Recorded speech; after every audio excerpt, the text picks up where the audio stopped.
बेटा किसी भी सिस्टम को हीट देना है, किसी भी गैस को अगर हम हीट देंगे, हीट करेंगे, तो mu C delta T process होता है, हीट का फॉर्मूला होता है। और बेटा जब हम mu C delta T heat का फॉर्मूला इस्तेमाल करते हैं बच्चों,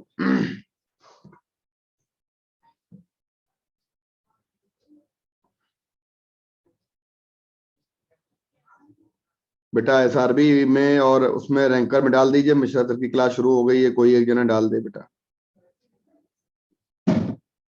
किसी का छूट जाए उससे अच्छा है।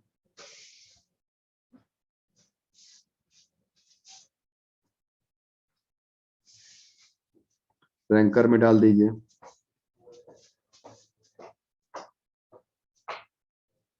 एसआरबी ऑफलाइन में कोई डाले।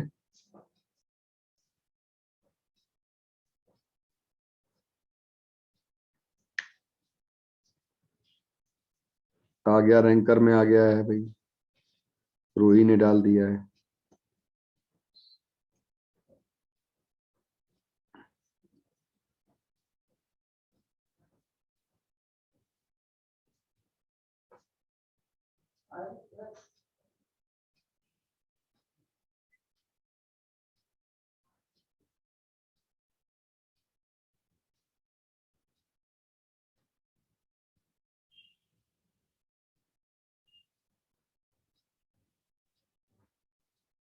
चलो बेटा, हमारे पास दो फॉर्मूले होते हैं।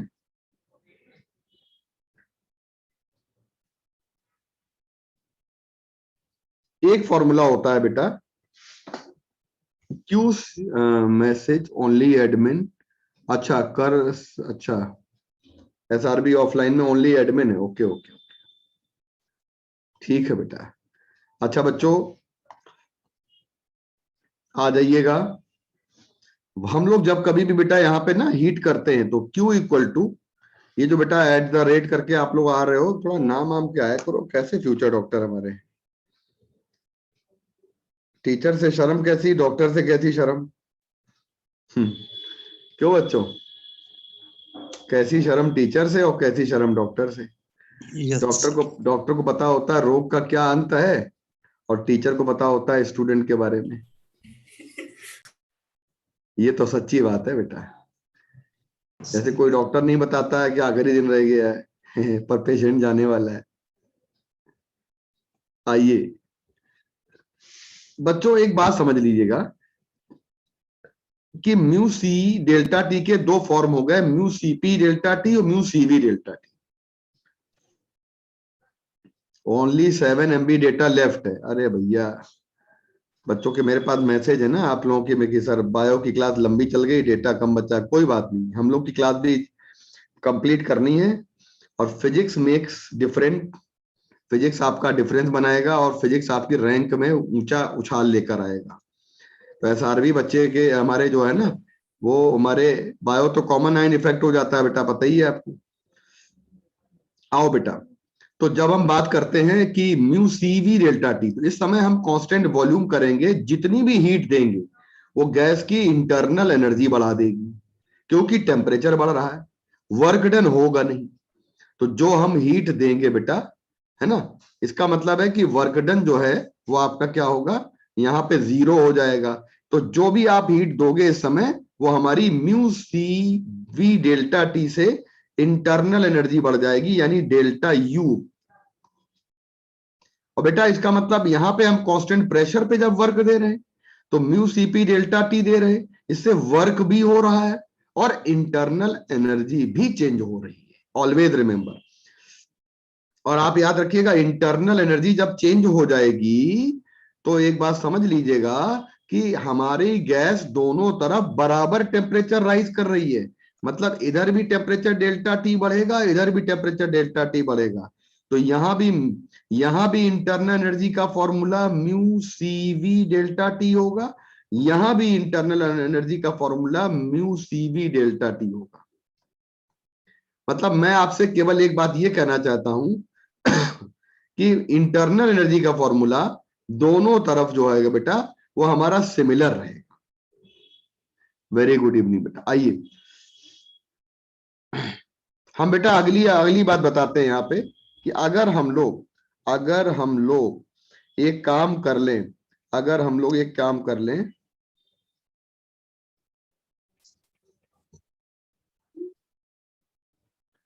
बच्चों मेरी आवाज आ रही है? Yes sir. अच्छा ठीक है। अगर हम लोग एक काम कर लें कि हम मोलर स्पेसिफिक हीट और ग्राम स्पेसिफिक हीट में एक लुक ले लें, तो स्पेसिफिक हीट किसी भी गैस की दो प्रकार की है, ग्राम है जिसको एमएस डेल्टा टी कहते हैं, और दूसरी स्पेसिफिक हीट आपकी होती है जो आपकी बेटा होती है, बहुत ध्यान से सुनिएगा, दूसरी होती है आपकी मोलर जिसमें हम लोग म्यू सी डेल्टा टी कहते हैं। ये कैपिटल टी होती है, कैपिटल सी होती है, और ये स्मॉल सी होती है। आप याद रखिएगा आज के बाद, ये हटा दें, ये हटा दें, ये हटा दें, आज के बाद याद रखिएगा, आप यहाँ पे याद रखेंगे कि ये वाली जो स्पेसिफिक हीट होती है बच्चों, याद रखिएगा, आप में कोई भी बच्चा एसआरबी बैच का बच्चा भूलेगा नहीं।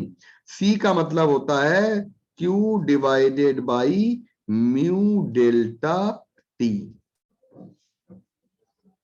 मतलब 1 मोल का टेम्परेचर बढ़ाना 1 डिग्री तो ये लगाना, 1 ग्राम का बढ़ाना है तो ये लगाना है। दोनों में रिलेशन क्या है सर? दोनों ही कांस्टेंट प्रेशर पे और कांस्टेंट वॉल्यूम पे ली जा सकती हैं।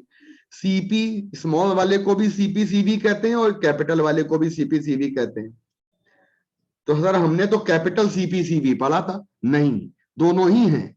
मतलब आपसे मैं कहूं कि कैपिटल सी जो होता है वो म्यू डेल्टा टी, और म्यू को मोल फ्रैक्शन कहते हैं, तो म्यू की वैल्यू पुट कर देते हैं, यहां रखेंगे तो ये मोलर मास इंटू सी आ जाएगा। और जब ये मोलर मास इंटू सी आ जाएगा ना, तो मोलर स्पेसिफिक हीट कैपेसिटी जो होती है ये आपकी मोलर मास इंटू सी, यानी कि ग्राम स्पेसिफिक हीट कैपेसिटी और मोलर स्पेसिफिक हीट कैपेसिटी दोनों का मल्टीप्लाई कर दिया जाए तो हम लोग कंप्लीट करके इसको याद कर लेते हैं। कौन बड़ी है बेटा? मोलर बड़ी है, ग्राम छोटी है। इसका मतलब हम जब बात करेंगे किसी भी गैस को, अगर हम कांस्टेंट प्रेशर पे और कांस्टेंट वॉल्यूम पे गर्म करते हैं, तो हमारे पास दो फॉर्मूले होते हैं जो मैंने जस्ट अभी बताया। और सारे बच्चे देखिएगा कि कांस्टेंट वॉल्यूम पे आप केवल और केवल कांस्टेंट वॉल्यूम की बात करेंगे, तो कांस्टेंट वॉल्यूम पे केवल और केवल आपको यह याद रहना चाहिए कि जो वर्क डन होता है कांस्टेंट वॉल्यूम पे वो 0 हो जाता है। तो जितनी भी हम लोग यहां से पढ़ लीजिएगा, यहां से लेके यहां तक जितनी भी एनर्जी देते हैं, ये एनर्जी जो है ना, हाँ बेटा ठीक है, ठीक है बेटा ऋषभ, ओके। तो बेटा जितनी भी एनर्जी देते हैं वो हमारी क्या होती है बेटा? ये इंटरनल एनर्जी चेंज करने में खर्च हो जाती है। तो कोई पूछे कि कितनी इंटरनल एनर्जी चेंज हो जाएगी कांस्टेंट वॉल्यूम पे? भाई साहब कांस्टेंट वॉल्यूम पे भी उतनी चेंज हो जाएगी जितनी कांस्टेंट प्रेशर पे हो जाएगी। देखो, क्योंकि इंटरनल एनर्जी का फॉर्मूला चेंज का डेल्टा यू का म्यू सीवी डेल्टा टी दोनों तरफ सेम रहता है, और कांस्टेंट प्रेशर पे एक एक्स्ट्रा काम हो जाता है वर्क डन का। तो याद रखिएगा, किसी भी गैस को गर्म करेंगे हम लोग तो कांस्टेंट वॉल्यूम और कांस्टेंट प्रेशर में कौन सी बात कॉमन है? जो मैंने गोले में लिखी है ये बात कॉमन है, सेम म्यू सीवी इधर, म्यू सीवी इधर। अच्छा, हम अगर आपसे कहें कि इंटरनल एनर्जी चेंज का फॉर्मूला आपने पहले क्या पढ़ा था काइनेटिक एनर्जी के फॉर्मूले में?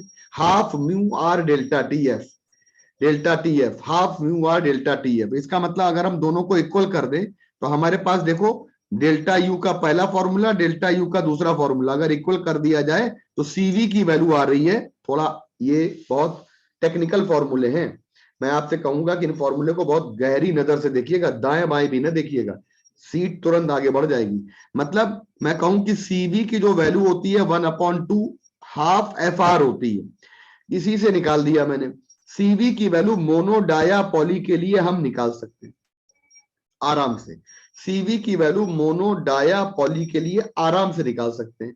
सीवी की वैल्यू को लर्न करने का तरीका, एफ की वैल्यू पुट करते चले जाओ 3, 5, 6 और आपका सीवी आता चला जाएगा। लेकिन लर्न करने की ट्रिक हमने आपको पहले भी बताई थी, 353 स्टार आर। अच्छा, अगली बात करते हैं बेटा, इधर वाले से आते हैं। कांस्टेंट प्रेशर पे हमारी जो दी गई हीट होती है बच्चों, ये हीट आपकी वर्क करेगी और delta U internal energy change करेगी। तो हम डेल्टा यू इंटरनल एनर्जी को चेंज करा दें बेटा, और देखो ये हमारे पास आ जाएगा QP equal to W plus delta U. QP की वैल्यू पुट कर दी हम लोगों ने, डब्ल्यू की वैल्यू पुट कर दी हम लोगों ने, डेल्टा यू की वैल्यू पुट कर दी हम लोगों ने। इसका मतलब हमारे पास क्या आ गया बेटा? हमारे पास सारी कंडीशंस यहाँ पे आ गई। अच्छा बेटा, एक बात मैं आपको और बताना चाहूंगा कि एक तरीके से देखा जाता है तो ये एनर्जी कंजर्वेशन का मैंने लॉ आपको बता दिया। This is energy conservation. और आपको मैं एक बात और बताना चाहूंगा, यहाँ पे बहुत बड़ी बात है, यहाँ पे एक बात ध्यान रखिएगा सारे बच्चे, यहाँ पे ध्यान रखिएगा कि अगर हम वर्क डन का फॉर्मूला रखें तो पी डेल्टा वी की जगह पे मैंने यहाँ पे लिखा है म्यू आर डेल्टा टी। इसका मतलब एक बात समझिएगा, बहुत अच्छा सवाल बताने जा रहे हैं, बहुत अच्छा सवाल बताने जा रहे हैं। एक बात समझिएगा कि सीपी किसको रिप्रेजेंट करता है? हीट। म्यूट करो रविता। और बेटा आर किसको, आर किसका मेंबर है? वर्क का। और सीबी किसका मेंबर है? इंटरनल एनर्जी का। समझिए बात। अगर मैंने आपसे कहा कि किसी भी गैस की कूलिंग हो रही है, कोई भी गैस कूल कर रही है, तो भाई साहब सीवी जो है वो माइनस में आ जाएगा। क्यों? क्योंकि सीवी किसको बताता है? डेल्टा यू को। और डेल्टा यू माइनस में आता है कूलिंग पे, टेम्परेचर कम होता है। और मैंने आपसे कह दिया कि अगर कोई भी गैस हमारी है जिसमें नेगेटिव वर्क डन हो रहा है, तो नेगेटिव वर्क डन में आर माइनस हो जाएगा। तो जब भी नेगेटिव वर्क डन होगा तो सभी बच्चे ऐसे लिखेंगे, इसको आर माइनस में करेंगे। समझ रहे हैं? तो CP minus CB equal to R पक्का हो गया। CP minus CB equal to R में मोलर फॉर्मूला लिया था, किसने लिया था? मेयर ने मोलर में प्रूफ किया था। हम लोगों ने बाद में वैरायटी बना ली थी। मेयर ने लिया तो मोलर में था, लेकिन हम लोगों ने बाद में उसमें वैरायटी बना ली थी। मेरे बच्चों, इसमें बाद में हम लोगों ने क्या किया था कि CP is greater than CV है, लेकिन मैंने कहा था आपसे कि आप सीपी की वैल्यू यहां पे निकालोगे तो सीवी की वैल्यू पुट कर दो तो half F into R put कर देंगे तो सीपी की वैल्यू आ जाएगी 1+f/2। तो मोनो डाया पॉली की सीपी भी लर्न कर लेंगे। लेकिन मैंने कहा था लर्न करने के लिए ये फॉर्मूला सफिशियंट है। मोनो का 5r/2, डाया का 7r/2, पॉली का बेटा 4r। तो ये सफिशियंट हो गया आपका। अगर बेटा हम अगली बात करते हैं तो सीपी लर्न हो गया, सीवी लर्न हो गया, तो क्या गामा क्या है? गामा है सीपी सीवी का रेशियो है। तो हम लोग यहाँ पे एक काम करते हैं, गामा का निकालते हैं वैल्यू, तो सीपी अपॉन सीवी निकाल देते हैं। और सीपी अपॉन सीवी जब निकालेंगे तो गामा आ जाएगा। बच्चों गामा जो आ जाएगा हमारा, ध्यान दीजिएगा, gamma is the ratio of molar specific heat capacity constant volume constant pressure. अच्छा बेटा, यहाँ पे जब रखेंगे तो गामा में हमारे पास 574 और 353 आ रहा है। गामा में याद रखिएगा, हमें पता है कि गामा जो है वो मोनो का सबसे ज्यादा होता है, और गामा जो होता है वो डाया का उससे कम होता है, और गामा जो होता है वो आपका पॉली का सबसे कम होता है। अच्छा बच्चों, इसकी वैल्यू 1.67 होती है, 1.4 होती है, 1.33 होती है, अपने हिसाब से ले सकते हैं। बेटा अगली बात करेंगे हम यहाँ पे, तो हमारे पास गामा और डिग्री ऑफ फ्रीडम का रेशियो हम लोग यहाँ से आराम से निकाल सकते हैं। डिवाइड कर दिया सीपी अपॉन सीवी को, तो f/2 से डिवाइड करेंगे तो ये वाली वैल्यू गामा और डिग्री ऑफ फ्रीडम को कनेक्ट करती है। हम लोग यहाँ पे एक नई बात और निकालने जा रहे हैं कि गामा का एक हमारा ये फॉर्मूला मोस्ट इंपॉर्टेंट है। एक बार नीट में ये आ चुका है, एक बार नीट में ये आ चुका है। कोई ऐसी चीज नहीं है जिस चीज में जरा सी भी दिक्कत हो आपको। गामा यानी डिग्री ऑफ फ्रीडम जो होती है वो हमारी किसी भी फॉर्मूले से निकाली जा सकती है। गामा इक्वल टू 1+2/f, याद कर लो। गामा की वैल्यू मोर देन 1 होती है, याद कर लो। Degree of freedom f equal to होता है 2/γ-1, याद कर लो, आंख बंद करके सुनते जाओ। अच्छा बेटा, ये फॉर्मूला इस धरती पे केवल आप ही को याद है, CV equal to half F into R. और इस धरती पे फॉर्मूला केवल आप ही को लर्न है ये वाला, कि हम एफ की वैल्यू ये वाली पुट कर दें, ये वाली यहाँ पे कर दो, ये वाली पुट कर दोगे वैल्यू, तो आपके पास कितना आ जाएगा? 2 कैंसिल हो गया, तो आपके पास सीवी का एक नया फॉर्मूला आ गया। सीवी को कहते हैं R/γ-1। तो बच्चों सीवी को कहते हैं, बेटा पानी दे देना, R/γ-1। तो ये फॉर्मूला बड़ा इंटरेस्टिंग है। अगली बेटा बात करते हैं वर्क डन, हम पीवी इंडिकेटर डायग्राम से निकालने जा रहे हैं। तो हम लोग बात करते हैं, अच्छा एक मैं क्वेश्चन आपको कराने जा रहा हूं कि मान लीजिए मैंने आपसे बोला सीपीसीबी से एक बढ़िया क्वेश्चन, सीपीसीबी से एक बढ़िया क्वेश्चन। मान लीजिए मैंने आपसे कहा कि बेटा बताइए, हमने पानी को गर्म किया है, हीटिंग ऑफ वाटर है, और हीटिंग ऑफ वाटर को लिखिएगा, एक बढ़िया question, heating of water 0 degree to 4 degree Celsius. Plain paper चाहिए, विच इज करेक्ट। पहला ऑप्शन है, दूसरा ऑप्शन है, तीसरा ऑप्शन है, चौथा ऑप्शन है। आंसर सारे 85 स्टूडेंट बैठ को सुनते ना रहिए, बताइए। 85 बच्चे सुनते ना रहिए। क्या बात है।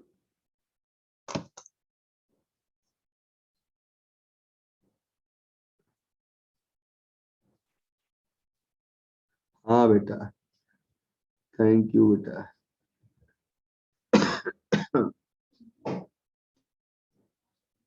बेटा आपने सभी ने आंसर बिल्कुल बढ़िया चमकता हुआ दिया है।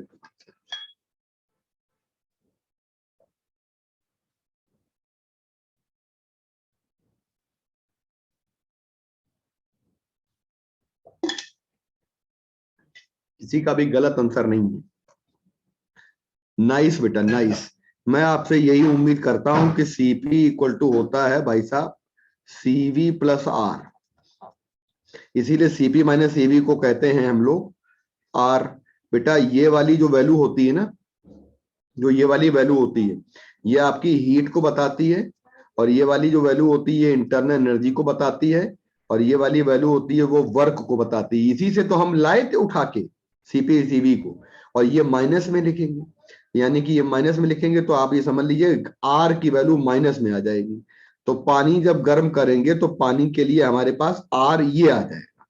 तो इस रिलेशन के हिसाब से तो हमको यही समझ में आंसर आ रहा है। बिल्कुल करेक्ट। हमारे फ्यूचर डॉक्टर्स का ये सवाल बिल्कुल करेक्ट है। अगले वाले सवाल पे आ जाते हैं। अगला वाला सवाल देखिएगा। एक सवाल मैं आपसे और पूछ रहा हूं कि मैंने आपसे कहा 7 ग्राम, मैंने आपसे कहा 7 ग्राम नाइट्रोजन गैस है। 7 ग्राम नाइट्रोजन गैस के लिए सीपी माइनस सीवी की वैल्यू क्या होगी? पहली हो जाएगी आर, दूसरी हो जाएगी बेटा 2R, तीसरी हो जाएगी R/4, चौथी हो जाएगी 4R।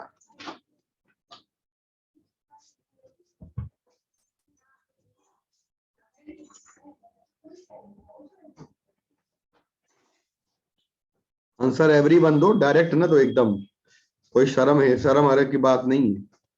R/4 sir. वाह ग्रेट बेटा। याद रखिएगा, हम लोगों ने पढ़ा है ये वाला फॉर्मूला, हम लोग जानते हैं मोलर स्पेसिफिक हीट कैपेसिटी में आता है सीपी माइनस स्पेसिफिक हीट दिया है सर। ये आर आता है। और अगर हम ग्राम स्पेसिफिक हीट का, तो अगर कोई पूछे, आप मालूम एक बात बताएं आपको, अभी अभी रुको, अभी रुको, अभी फंसाते हैं अभी आपको। चलिए, ग्राम स्पेसिफिक हीट कैपेसिटी ये हम लोग कर लेंगे m इंटू सीपी, इसको कर लेंगे m इंटू सीवी। मोलर की जगह क्या होता है? ग्राम।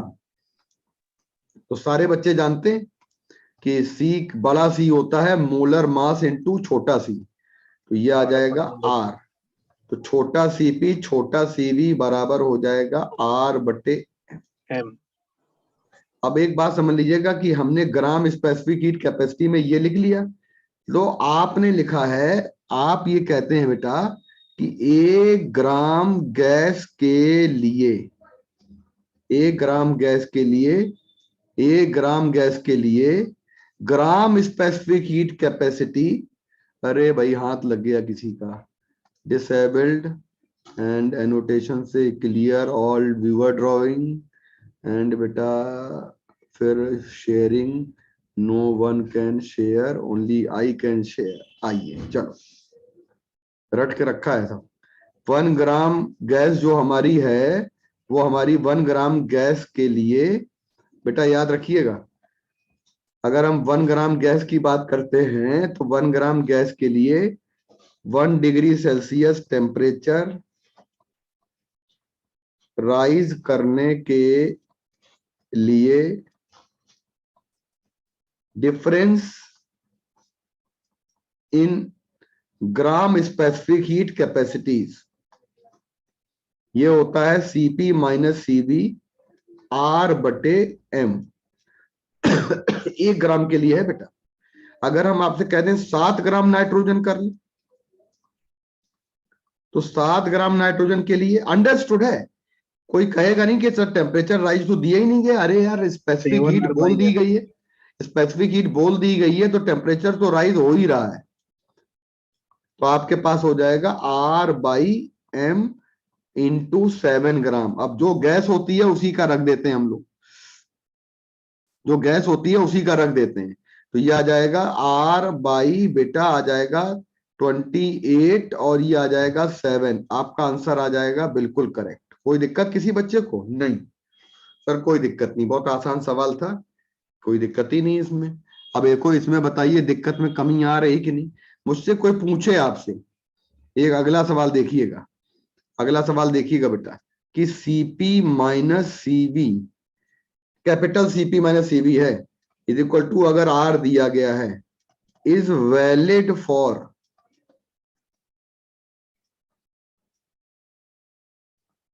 Number of moles of gas. बताइए कितने मोल के लिए गैस है? ये 1 मोल के लिए है, बताइए 2 मोल के लिए है, बताइए एनी मोल के लिए है।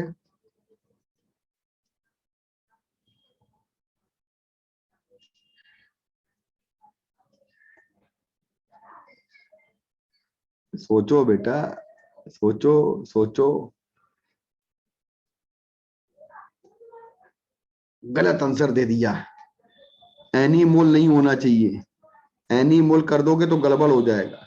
जैसे आप कहते हो कैपिटल सीपी की वैल्यू होती है Q upon mu delta T, वैसे ही स्मॉल सी सी होता है Q upon M delta T. मैं ऐसे याद करवाता हूं, 1 ग्राम गैस का तापमान 1 डिग्री बढ़ाने में जितनी ऊष्मा की जरूरत है उसको कहते हैं ग्राम स्पेसिफिक हीट कैपेसिटी,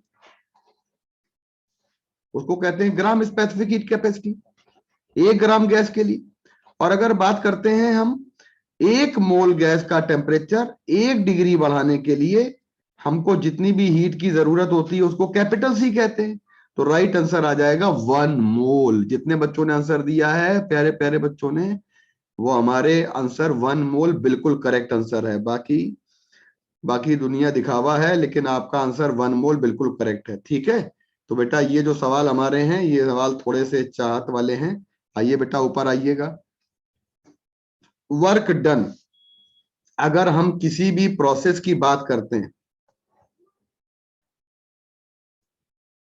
अरे भाई साहब डीपी अच्छी लग रही है। हाँ चलिए बेटा, चलो बेटा, एक दूसरे की डीपी की तारीफ करोगे तो हम कॉम्प्लेक्स में आ जाएंगे। अभी हम चैट कर देंगे पर्सनल, सलोनी और ये सब। मैं कॉम्प्लेक्स में आ जाऊंगा, नहा धो के बैठा हूं बड़ी मुश्किल से, तो आज ठंड में कायदे में रहो सलोनी।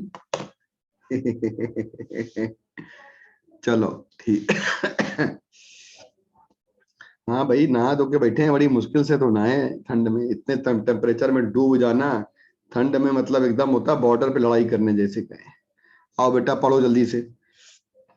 आज के बाद मैंने पूरा डिटेल समझाया तो है बाबू, लेकिन ये जो डिटेल समझाया है ना, ये डिटेल आपके लिए नहीं है। आप पूरा, मैंने हर चीज मैंने समझा दी है, लेकिन याद रखिएगा आप किसी भी पीवी इंडिकेटर डायग्राम में पकड़ेंगे ग्राफ, पीवी एरिया का कोई भी ग्राफ होगा वॉल्यूम के साथ शेड करेंगे, तो एरिया हमेशा वॉल्यूम को घेरा जाता है। तो पीवी ग्राफ में जो वर्क डन होता है वो एरिया से निकलता है और हमेशा कवर करते हैं वॉल्यूम से। तो क्या आप लोग हमारी इन सारी बातों में प्रूविंग करने की जरूरत ही नहीं है? आपको कोई जरूरत नहीं है प्रूविंग करने की, और डायरेक्ट निकाल देंगे W area, work done area और अंडर। और अंडर यानी हो गया, इसका मतलब बेटा सीधी सीधी बात है कि आप याद रखिएगा, याद रखिएगा यहाँ पे कि आप यहाँ पे कभी भी गलती कर सकते हैं। देखिए देखिए देखिए देखिए, ये देखिए, ये हमारा वीपी ग्राफ है ना, वीपी ग्राफ है।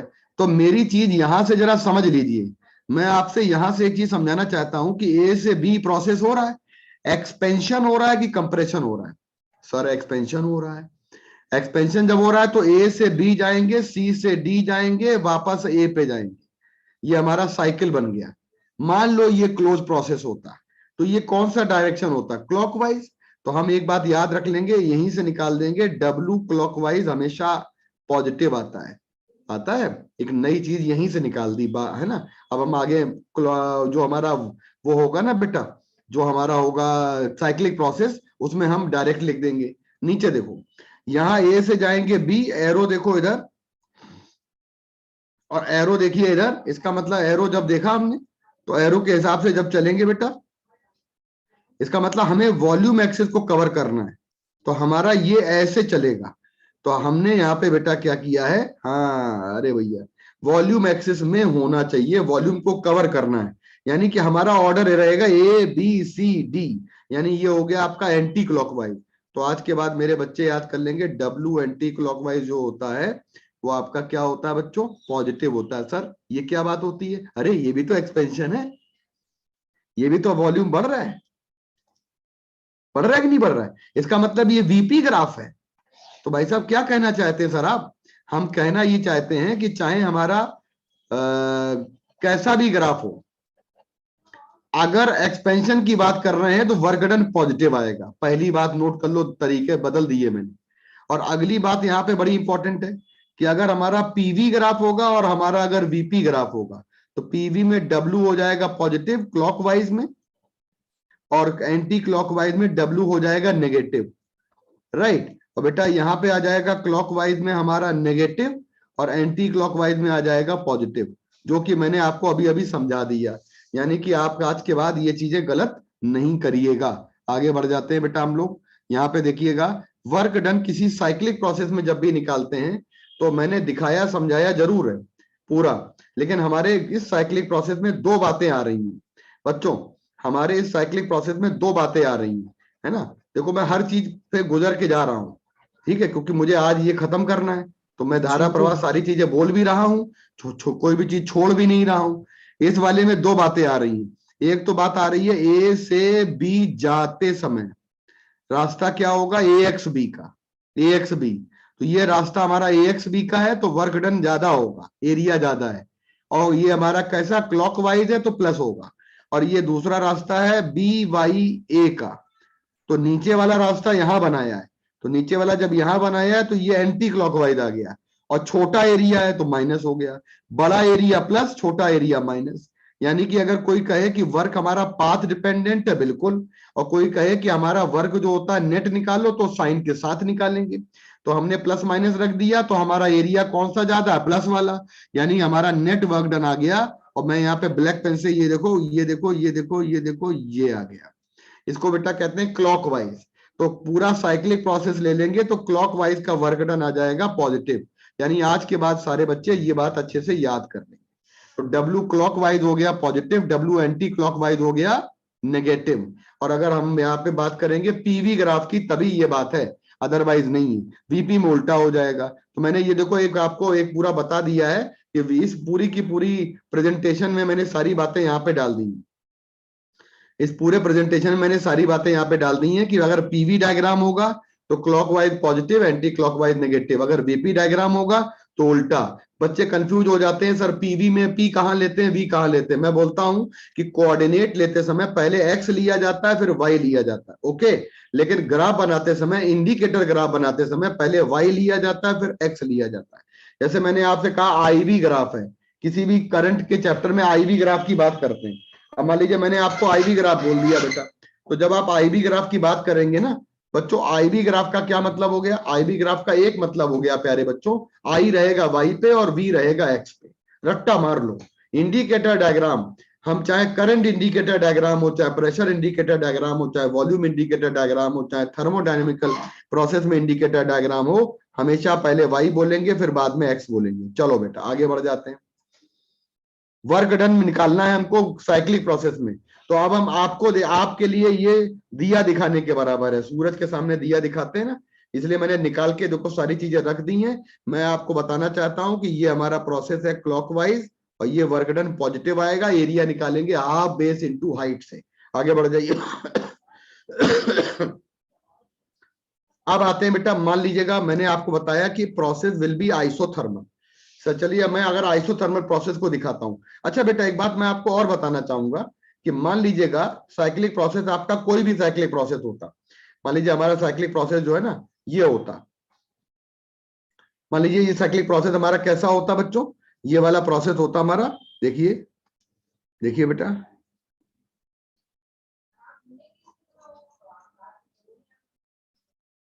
देखिए मैं सारी चीजें यहां पे बता दे रहा हूं। ये देखिए ये देखिए ये देखिए,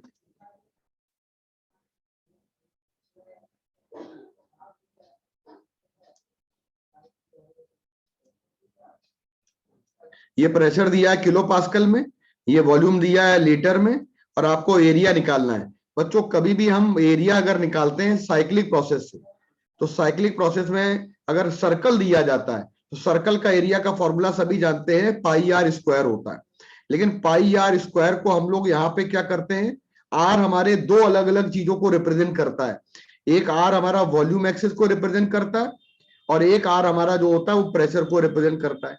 यानी कि एक आर हम यहाँ पे लेंगे आरपी, यानी कि हम लोग यहां से ले सकते हैं।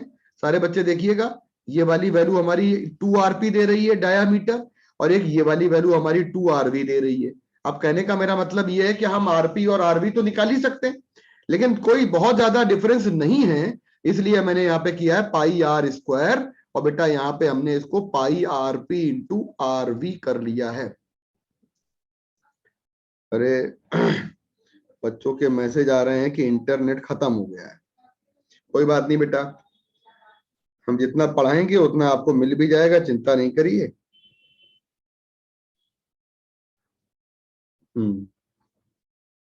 ठीक है, चिंता नहीं करिए बेटा।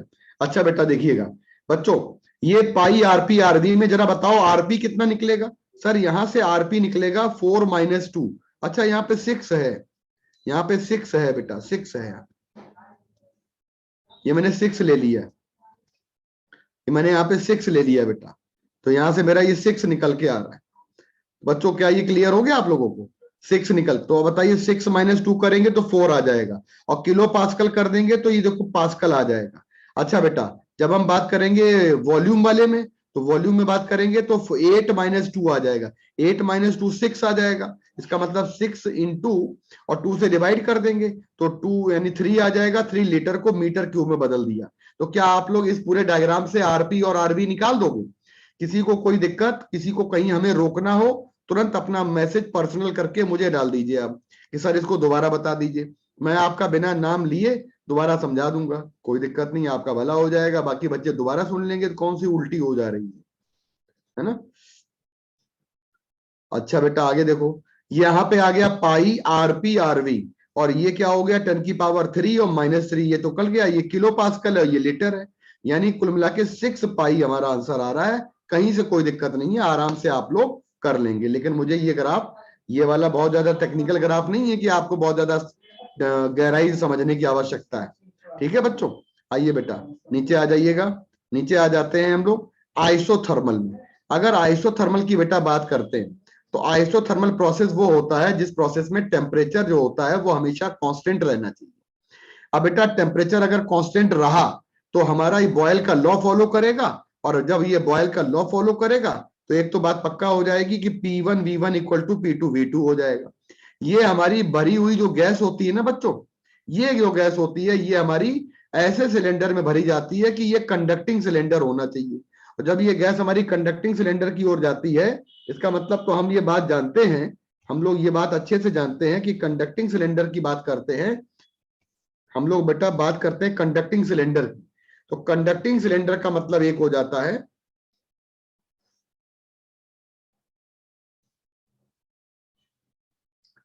Conducting cylinder. कंडक्टिंग सिलेंडर का मतलब हो जाता है कि अगर हम प्रोसेस को वेरी स्लो कर दें, कंप्रेशन या एक्सपेंशन को वेरी स्लो कर दें, तो हमारा प्रोसेस पहली बात तो आइसोथर्मल होगा। और वेरी स्लो का मतलब होता है कि हीट का एक्सचेंज प्रॉपरली पॉसिबल हो गया। यानी कंडक्टिंग सिलेंडर भी इसकी हेल्प कर रहा है। तो एक समझ लीजिए चौथा वाला पॉइंट क्लियर हो गया। कंप्रेशन करें तो हमारा टेम्परेचर बढ़ेगा, एक्सपेंशन करेंगे तो टेम्परेचर घटेगा। कंप्रेशन करने का मतलब हो गया कि गैस को धीरे धीरे धीरे धीरे कंप्रेस करो, ताकि एक्सपेंशन कंप्रेस करने पे जितना टेम्परेचर बढ़ा है हीट में गो आउटसाइड, और एक्सपेंशन करेंगे तो धीरे धीरे करो। गैस फॉलो करेगी लॉ हमारा P1 V1 P2 V2, यानी P inversely proportional to volume को करेगी। बेटा हम लोग याद रखेंगे यहाँ पे हमारा अगर ग्राफ बनेगा तो ग्राफ में हमारे पास यहाँ पे एक्सपेंशन दिखाया गया है, और आइसोथर्मल एक्सपेंशन में गैस हमारी ए से बी जा रही है। तो अगर गैस हमारी ए से बी जा रही है बेटा, तो हमारा जो पीवी ग्राफ का जो एरिया है, ये पूरा वाला एरिया, ये पूरा वाला जो एरिया है ये वर्क डन बताता है। याद रखिएगा ये जो रेक्टेंगल बनता है ना, इसको हम छोटे छोटे रेक्टेंगल बना के इंटीग्रेट कर लेते हैं, तो हमारा ये छोटे रेक्टेंगल का बन गया एरिया। और इसी को अगर इंटीग्रेट करेंगे तो इंटीग्रेशन के बाद एलिमेंट्री लिया हमने पार्ट, और इसको इंटीग्रेट कर लेंगे तो हमारा ये कंप्लीट एरिया का डेरिवेशन है। आपके लिए केवल बात यह है कि फाइनली हमारे पास फॉर्मूला आ जाता है वर्क डन का, वो आ जाता है log mu R T log base e और V2 अपॉन V1, लेकिन लॉग बेस ई को ln भी कहते हैं। और V2 अपॉन V1 जहां पे होगा वहां पे P1 अपॉन P2 भी कर सकते हैं। देखिए यहां से V2 अपॉन V1 की जगह पे P1 अपॉन P2 भी कर सकते हैं, राइट। और बेटा एक बात याद रखिएगा, हम लोग यहाँ पे फॉर्मूला जब लिखेंगे तो आप एक बात बहुत अच्छे से समझ लीजिएगा सारे बच्चे, कि अगर हम लोग प्रेशर में लिखेंगे तो प्रेशर दिया जाएगा तब लिखेंगे, वॉल्यूम में लिखेंगे तो वॉल्यूम दिया जाएगा तब लिखेंगे। यानी फॉर्मूले हमारे ये भी तैयार होना चाहिए, ये भी तैयार होना चाहिए, ये भी तैयार। अच्छा बेटा अगली बेटा बात करते हैं एडियाबैटिक की। याद रखना बेटा, एडियाबैटिक की बात करते हैं। एडियाबैटिक प्रोसेस क्या होता है? ऐसा प्रोसेस एडियाबैटिक वाला जिसमें हीट का नेट ट्रांसफर जो है हमारा वो सराउंडिंग के साथ एक्सचेंज होता ही नहीं है। और ऐसा करने के लिए हमने सिलेंडर में भरी हुई गैस को लिया है, जो गैस हमारी क्या होती है, म्यू मोल गैस हमारी एनक्लोज चैम्बर में एडियाबैटिक कंडीशन में भरी जाए तो एक एनक्लोज चैम्बर हमारा परफेक्टली आइसोलेटेड रहना चाहिए। तो ये आइसोलेटेड है, इंसुलेटिंग चैम्बर ले लिया है। और एडियाबैटिक में PV की पावर गामा का फॉर्मूला यूज होता है। गामा की वैल्यू दो होती है, एक गामा होता है स्पेसिफिक हीट कैपेसिटी का रेशियो, एक गामा होता है आपका slope of adiabatic upon slope of isothermal का रेशियो। ये दो गामा की वैल्यू है, याद कर लीजिएगा। गामा की वैल्यू 574 353 होती है। अगर पिस्टन ऊपर ले जाएंगे या नीचे ले जाएंगे, जो भी काम करेंगे सडन करेंगे, और काम अगर सडन करेंगे तो सडन चेंज जो होता है वो एडियाबैटिक होता है। क्यों? क्योंकि अगर आपने थर्मस में चाय भरी है, और थर्मस में चाय हमारी भरने का मतलब है insulating chamber, isolated system from surrounding, लेकिन थर्मस की चाय आइसोलेटेड सिस्टम सराउंडिंग के साथ केवल 15 मिनट के लिए है। 15 मिनट के बाद जैसे ही टाइम बढ़ेगा तो कोई थर्मस आज तक ऐसा नहीं बना है, चाहे मिल्टन का हो, चाहे क्लिल्टन का हो, चाहे कोई भी हो, हमेशा थर्मस में चाय जो होती है वो 8 घंटे 10 घंटे के बाद ठंडी हो जाएगी भाई साहब। इसका मतलब वो हमारा आइसोलेटेड चैम्बर नहीं रहा, तो कोई हमारा आइडियल आइसोलेटेड चैम्बर नहीं है। साइकिल का पंप, बलून की बस्टिंग, साइकिल का पंप हमारा एडियाबैटिक कंप्रेशन का एग्जांपल होता है, और टेम्परेचर पंप का बढ़ जाता है। और बलून की बस्टिंग जो होती है, अचानक किसी के टायर फट जाए, अचानक बलून को फोड़ दीजिए मुंह के पास, अचानक आप किसी के साइकिल की चुच्ची निकाल दीजिए और बेटा गैस निकल रही है, एयर निकल रही है, तो हम लोग याद रखते हैं कि जो एयर निकलती है वो सडन एक्सपेंड करती है। और सडन हमारे अगर एयर हमारी एक्सपेंड करेगी तो अंदर हाई प्रेशर पे भरी हुई है, बाहर का 1 एटमॉस्फेयर प्रेशर पे जब एयर जाएगी तो ऐसे सडन प्रोसेस को कहते हैं हम लोग, क्या कहते हैं हम लोग, यहाँ पे कहा जाता है बेटा एडियाबैटिक चेंज। साउंड का प्रोपेगेशन भी एडियाबैटिक चेंज होता है। बेटा ग्राफ एडियाबैटिक का बनाएंगे तो ये हाइपरबोलिक बनेगा। रेक्टेंगुलर हाइपरबोला तो आपका आइसोथर्मल बनता है, क्योंकि पावर 1 और 1 होती है। यहाँ पे 1 से ज्यादा होती है तो ओनली हाइपरबोलिक बनेगा। तो ग्राफ हाइपरबोलिक बनाने के बाद इसका वर्क डन का फॉर्मूला डायरेक्ट लिख लो, एलिमेंट्री पार्ट ना लेकर डायरेक्ट लिख लो। वर्क डन का पहला फॉर्मूला होता है 1 upon gamma minus 1 P1 V1 minus P2 V2। पहला, अगर हम P1 V1 की जगह म्यू आर T1 रख दें तो हमारा फॉर्मूला हो जाएगा वर्क डन का म्यू आर T1 माइनस T2। म्यू आर को कॉमन ले लीजिए बेटा आप। अगली बात बेटा आ जाइएगा, मैंने कहा था 25 तारीख को ये पढ़ाएंगे, तो देखो 25 तारीख लिखी हुई है और सब लिखा हुआ। आइए बेटा, slope of isothermal and adiabatic. बच्चों एक बात ध्यान रखिएगा, कभी भी हमको आइसोथर्मल ग्राफ बनाना है और एडियाबैटिक बनाना है, बनाने में ग्राफ एक ही जैसे होंगे। स्लोप भी हमारा dp अपॉन dv होगा। वाई एक्सिस का मतलब हो गया वाई एक्सिस का मतलब हो गया, वाई एक्सिस का मतलब हो गया कि डीपी, और एक्स का मतलब हो गया बेटा डीवी। तो स्लोप की वैल्यू हमारी एक ही जैसी आएगी। एक बात ध्यान रखिएगा कि हम अगर आइसोथर्मल का स्लोप निकालें तो बेटा मैंने निकाल के दिखाया है, पीवी इक्वल टू कॉन्स्टेंट को मैंने यहां पर पार्शियली डिफरेंशिएट कर दिया, और पार्शियली डिफरेंशिएट करके P dV plus V dP equal to 0, और पी पहला फंक्शन, दूसरे फंक्शन का डिफरेंशिएशन, दूसरा फंक्शन, पहले फंक्शन का डिफरेंशिएशन। अब जरा यहां तक बता दीजिए, डीपी अपॉन डीवी की value minus P upon V आ गई है, it is independent of gamma, इसमें गामा नहीं है, और स्लोप आइसोथर्मल का गामा पे डिपेंड नहीं करता है। इसका मतलब हो गया नेगेटिव स्लोप होने का मतलब है एंगल हमारा 90 से ज्यादा बनेगा, और गामा का मतलब है डिपेंड नहीं करता है, मतलब एटॉमिसिटी पे डिपेंड नहीं करता है, और एटॉमिसिटी पे डिपेंड नहीं करता है तो मोनो डायापॉली का एक ही ग्राफ बनेगा। तो कोई कह दे कि सर ये ग्राफ बना है, बताइए आइसोथर्मल है कि एडियाबैटिक है? बच्चों हमने कह दिया ये ग्राफ बना है, मोनो डायापॉली का एक ही ग्राफ बना है, बताइए आइसोथर्मल है कि एडियाबैटिक है? पक्का समझ लीजिए ये वाला ग्राफ आपका, आपका पक्का मान के चलिए ये वाला ग्राफ आपका क्या होगा, आइसोथर्मल होगा। क्यों? क्योंकि आइसोथर्मल में मोनो डायापॉली में कोई भी अंतर नहीं देंगे, पक्का।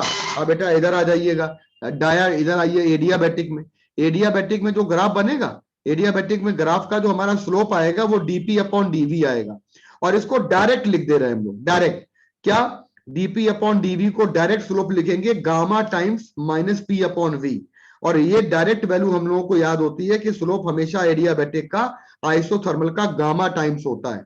यानी मैंने अभी बताया कि गामा की एक नई डेफिनेशन होती है, गामा को कहते हैं slope of adiabatic upon slope of isothermal. बच्चों याद कर लो जल्दी से, गामा को कहते हैं slope of adiabatic upon slope of isothermal, याद रहेगा बेटा।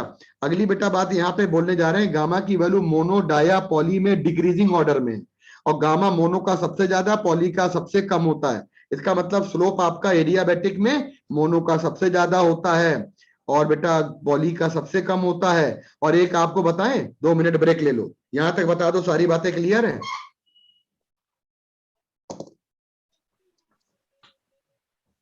बाय बाय टाइप कर दीजिए सारे बच्चे, स्पीड बहुत तेज तो नहीं है, पूरा रिवाइज हो रहा है, कोई पॉइंट छोड़ नहीं रहे हैं, धीरे भी नहीं पढ़ा रहे हैं, तो सुपर रैंकर के हिसाब से पढ़ाना चाहिए। और स्पीड आपकी ऐसी होनी चाहिए कि आपका चैप्टर 3 दिन में खत्म होना चाहिए, कोई भी बड़ा चैप्टर हो, छोटे छोटे चैप्टर तो एक ही दिन के हैं रैंकर वाले बैच में, ठीक है बेटा? अच्छा बेटा, तो मैं एक बात बताना चाहता हूं कि अगर मैं आपसे पूछूं कि मैंने यहां पर, जैसे मैंने ये बनाया है, तो थोड़ा सा मैं इस चीज को यहां बनाना चाहता हूं। जैसे मैंने आपसे कहा बेटा, ये जैसे स्लोप है आपका, ये पीवी इंडिकेटर डायग्राम है, और मैंने कहा बेटा ये लाल वाला ग्राफ है, मैंने कहा बेटा ये पीला वाला ग्राफ है, मैंने कहा बेटा ये सफेद वाला ग्राफ है। अब इसमें मोनो डाया पॉली हमें पता लगाना है?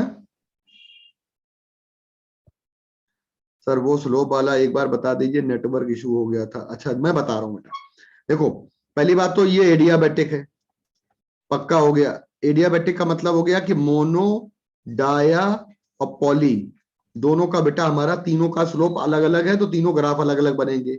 और स्लोप हमेशा याद रखिएगा, डाया का जो होता है बेटा, मतलब एडियाबैटिक का जो स्लोप होता है बेटा, वो हमेशा आपका गामा पे डिपेंड करता है, और स्लोप हमेशा एडियाबैटिक का जो होता है ना बेटा, ये आपका एरिया का जो स्लोप होता है, ये gamma times of slope of isothermal होता है। हम लोग ये बात पहले पढ़ चुके हैं, ये मैंने पिछली वाली रिवाइज करा दी, धीरज ने बोला था इसलिए मैंने रिवाइज करा दी। अब अगर मैं आपसे कहूं कि इन तीनों में मोनो डाया पॉली पहचानूं, हम जानते हैं कि जिसका गामा ज्यादा उसका स्लोप ज्यादा, तो स्लोप किसका ज्यादा? मोनो का।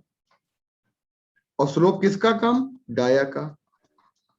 और स्लोप सबसे कम किसका? पॉली का। तो एक काम करते हैं, मेरा नियम थोड़ा सा अलग है, मैं यहां पे एक लाइन बना देता हूं परपेंडिकुलर। आप बताओ अगर लाइन एक्स एक्सिस के परपेंडिकुलर है तो 90 डिग्री एंगल बनेगा? तो एक्स एक्सिस की एंटी क्लॉकवाइज डायरेक्शन में 90 डिग्री एंगल का मतलब हो गया इसका स्लोप हो गया 90 डिग्री। और एक लाइन बना देते हैं हम लोग यहाँ पे वाई एक्सिस के परपेंडिकुलर, यानी एक्स के पैरेलल। अगर एक्स के पैरेलल हो जाएगा तो इसका स्लोप कितना हो जाएगा बच्चों? क्योंकि ये एक्स के पैरेलल लाइन बनाई है, जहां पे 3-4 ग्राफ बने हो वहीं पे 2 लाइन बना लो, और हमारा इस लाइन से इस लाइन पे जाओगे तो स्लोप घट रहा है, और स्लोप घटेगा तो गामा घटेगा, यानी गामा घटेगा तो ये मोनो हो जाएगा, ये डाया हो जाएगा, ये पॉली हो जाएगा।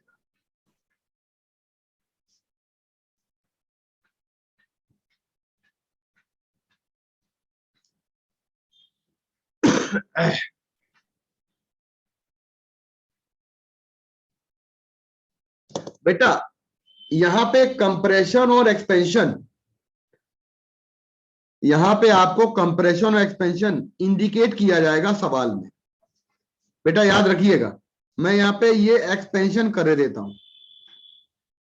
क्योंकि अगर आपने इंडिकेट नहीं किया बेटा तो वर्क आपका उल्टा हो जाएगा, यानी कि आपकी प्रेशर और वॉल्यूम की चीजें पलट जाती हैं, इसलिए हमको यहाँ पे इंडिकेट करना पड़ेगा। ठीक है, अब ये क्लियर हो गया बच्चों? तो मोनो डाया पॉली क्लियर हो गया, और आपको स्लोप निकालना आ गया, और स्लोप निकालने वाली वैल्यू भी क्लियर हो गई। अच्छा बेटा हम इधर आ जाते हैं आगे, और इधर जब आगे आ जाते हैं तो हम लोग एक यहाँ पे निकालने जा रहे हैं, सवाल करने जा रहे हैं कि मान लीजिएगा हमसे कोई पूछे कि इनमें पहचानो आइडिया आइसो कौन है और आइडियाबैटिक कौन है, तो मैंने कहा फिर वही किया करो, परपेंडिकुलर लाइन बनाओ स्लोप ज्यादा, और पैरेलल लाइन बनाओ एक्स एक्सिस के स्लोप कम, और यहां से यहां जाएंगे तो स्लोप घटेगा, और स्लोप घटेगा इसका अर्थ हो गया कि हमारा बेटा यहाँ पे नीचे वाला एडियाबैटिक है, ऊपर वाला आइसोथर्मल है। अब बेटा यहाँ पे आ जाते हैं, मोनोडाया पॉली पहचान लिया आपने, कोई दिक्कत नहीं। ये वाला ग्राफ बहुत ही अच्छा क्वेश्चन है कि हमसे कह रहा है कि कोई गैस हमारी V से 2V जा रही है, और अगर गैस हमारी V से 2V जा रही है तो याद रखिएगा एक्सपेंशन हो रहा है और डिफरेंट प्रोसेस हो रहे हैं। पहला वाला प्रोसेस आइसोबैरिक है, दूसरा वाला आपका आइसोथर्मल है, तीसरा वाला आपका एडियाबैटिक है, चौथा वाला आपका आइसोकोरिक है, और आइसोकोरिक को मैंने बता दिया वर्क डन 0, क्योंकि आइसोकोरिक है। तो इसकी बात खत्म कर दें। अब बताओ आइसोबारिक है, ये वाला आइसोबारिक है, और एक वाला आपका आइसोथर्मल है, और बेटा आपको आइसोबारिक और आइसोथर्मल में पता करना है वर्क किसका ज्यादा किसका कम। यार जिसका एरिया कम उसका वर्क कम, तो बताओ ये एडियाबैटिक है तो सबसे कम एरिया एडियाबैटिक का अंदर, इसका मतलब नीचे कंपेयर कर लिया मैंने, सबसे कम एरिया सबसे कम वर्क डन। ये एक्सपेंशन का सवाल है, ये एक्सपेंशन का सवाल है।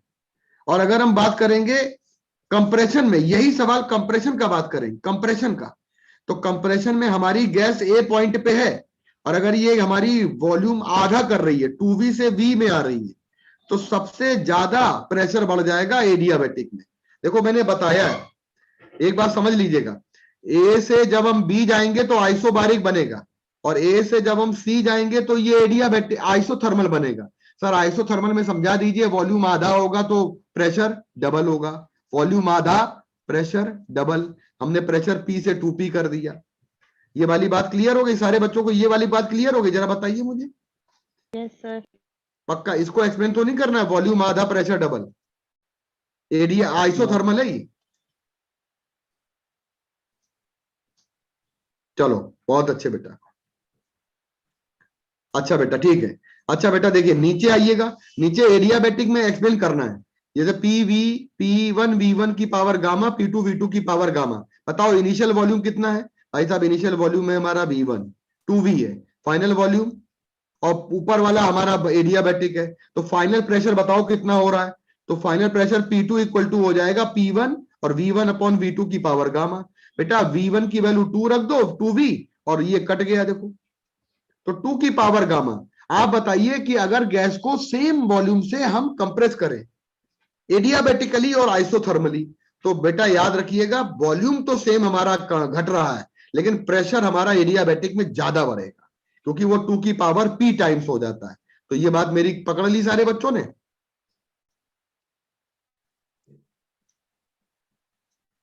प्रेशर 2 की पावर P टाइम्स हो जाता है एडियाबैटिक में।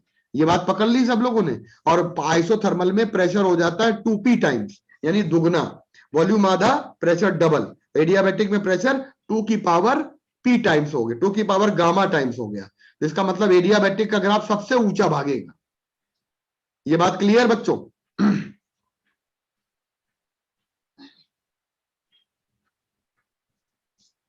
बच्चों बता दीजिए। प्रेशर का बढ़ना एडियाबैटिक में और आइसोथर्मल में, आइसोथर्मल में जिस फ्रैक्शन में वॉल्यूम घटाते हो उसी फ्रैक्शन में प्रेशर बढ़ जाता है, एडियाबैटिक में उल्टा हो जाता है। ओके बेटा, बेस्ट। अब मुझे बताइएगा सबसे ज्यादा एरिया किसका आ रहा है? सबसे ज्यादा एरिया एडियाबैटिक का आएगा, एडियाबैटिक। और सबसे कम एरिया आ रहा है आपका ये वाला, आ जाएगा। Yes sir.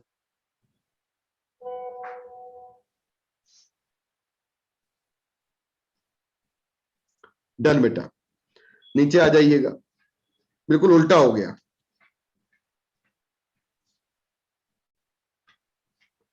पहले नियम का, फर्स्ट लॉ ऑफ थर्मोडायनेमिक्स का मैंने सबसे आखिरी में हेडिंग बताई है। मैं कुछ लोग पहले पढ़ा देते हैं, मैंने सबसे आखिरी में बताई। साइन कन्वेंशन पढ़ लीजिए।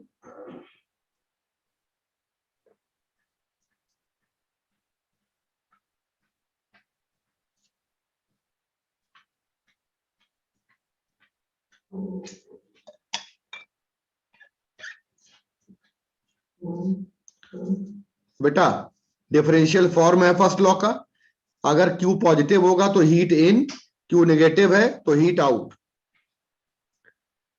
हीट इन और हीट आउट। और डेल्टा W आपका पॉजिटिव है बता दिया, नेगेटिव है बता दिया, केमिस्ट्री में उल्टा हो जाता है। और डेल्टा U की वैल्यू अगर पॉजिटिव है लिखेंगे तो ये हमारा आ जाएगा आपका इंटरनल एनर्जी बढ़ रही है, टेम्परेचर बढ़ रहा है, हीटिंग हो रही है। और डेल्टा U हमारा नेगेटिव है तो ये कूलिंग हो रही है। आगे से सारे के सारे हम लोग, कल क्वेश्चन का सेशन है तो कल हम लोग बढ़िया बढ़िया क्वेश्चन मैं निकाल के रखूंगा। और देखिए हम लोग आइडियल कंडीशन में बात करते हैं तो एडियाबैटिक की ये वाला जो फॉर्मेट होता है ना, इस वाले में एडियाबैटिक में PV की पावर गामा में T नहीं है, P1 V1 P2 V2 कर लेंगे, कोई सवाल लगा लेंगे। और इस वाली इक्वेशन में यहाँ पे देखो मैंने पुट किया है, मैंने यहाँ पे प्रेशर को रिप्लेस कर दिया है, तो इसमें प्रेशर नहीं है। तो इक्वेशन 1 में टेम्परेचर नहीं है, इक्वेशन 2 में प्रेशर नहीं है, और इक्वेशन 3 में वॉल्यूम नहीं है। देख लीजिए बेटा, तो हमारे पास ये तीनों फॉर्मूले हम लोगों को अक्सर पूछे जाते हैं और अक्सर इसका क्वेश्चन हमसे पूछा जाता है। तो हम लोगों का ये एडियाबैटिक और आइसोथर्मल की सारी कंडीशंस बिल्कुल हमारी खत्म, सारी चीजें खत्म। हमने आपको एवरी चीज, जितनी भी चीजें हो सकती हैं वो सारी हमने आपको बेटा एक तरफ से एक्सप्लेन कर दी थी। अब एक बात और समझने वाली है यहाँ पे कि मान लीजिएगा हमसे कह दिया जाता है,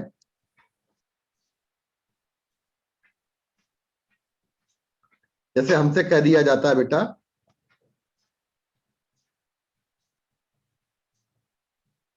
फर्स्ट लॉ ऑफ थर्मोडायनेमिक्स का ये वाला सवाल,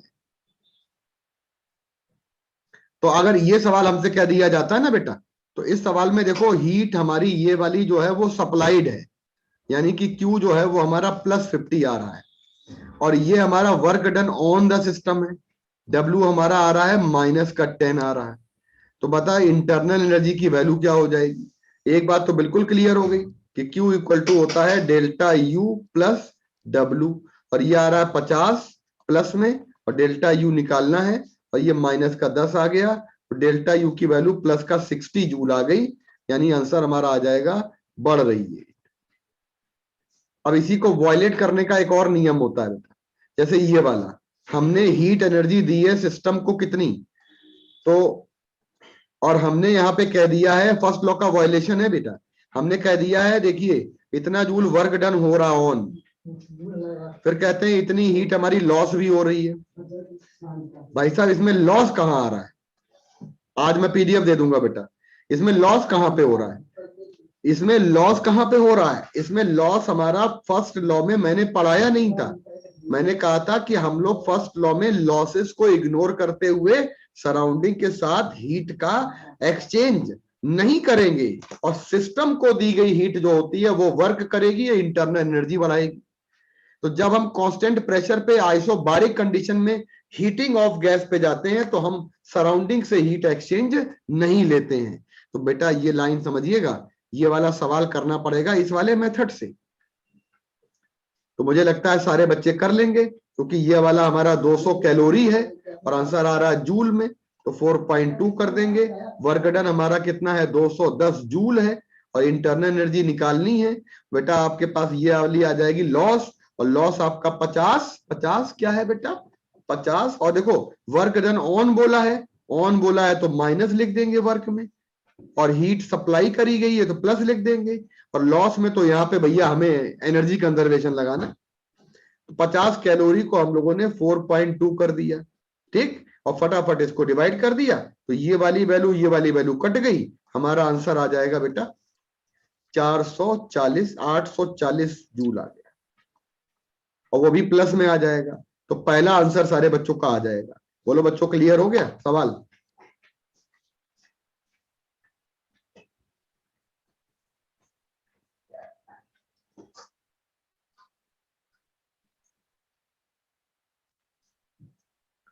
लॉस जो होगा उसमें माइनस का साइन, हमने क्या कहा, हमने आपको देखो, हमने यहां पे साइन कन्वेंशन नहीं लगाया, और आप सभी लोग गलती कर दोगे, लॉस में माइनस का साइन लगा दोगे। भैया एक बात बताओ, आपकी एनर्जी कंजर्व करानी है, जो जो एनर्जी दी गई है उसी को तो लॉस में ले जाना है, यानी कि दी गई एनर्जी बराबर जितनी भी एनर्जी ये वाली है, तो लॉस में कोई माइनस का साइन नहीं लगा देना, नहीं गड़बड़ हो जाएगा, कहानी बदल जाएगी। फाइका बेटा, फाइका जल्दी से बाई बाई टाइप करो, नहीं उड़ा दिए जाओगे। हाँ इस धरती पे जो है सिली मिस्टेक हो जाएगी भाई साहब। आइए देखिए बेटा, एक क्वेश्चन आपका है जो आप ही कर सकते हो केवल इसको। एक सिलेंडर है और मोनो एटॉमिक गैस हमने सिलेंडर में भरी हुई है, और सिलेंडर हमारा इस प्रकार का है।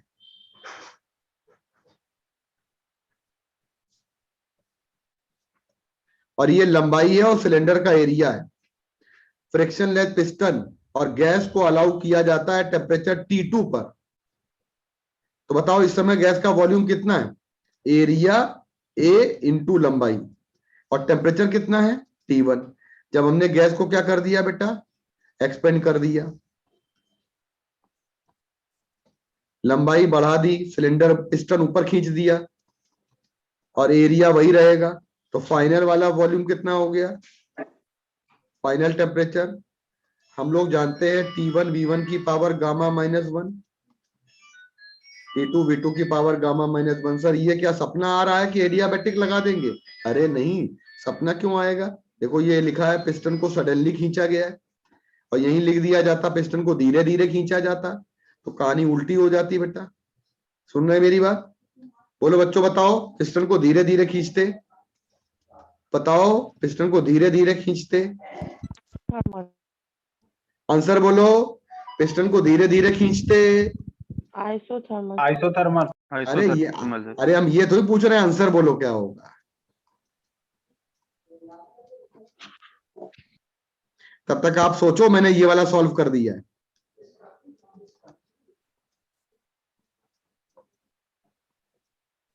इसका आंसर तो आ गया 2/3, इसका तो आ गया। अब बताओ अगर हम धीरे धीरे कर दें, अगर एडियाबैटिक ना हो, अगर धीरे धीरे कर दें तो क्या आंसर होगा?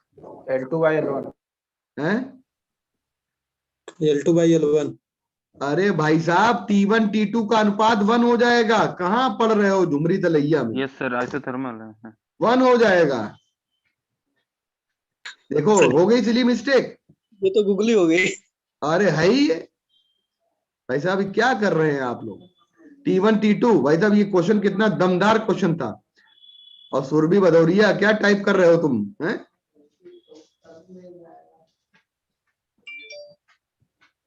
बताओ, बढ़िया सवाल था। अगर हम इसको स्लोली स्लोली कर दें,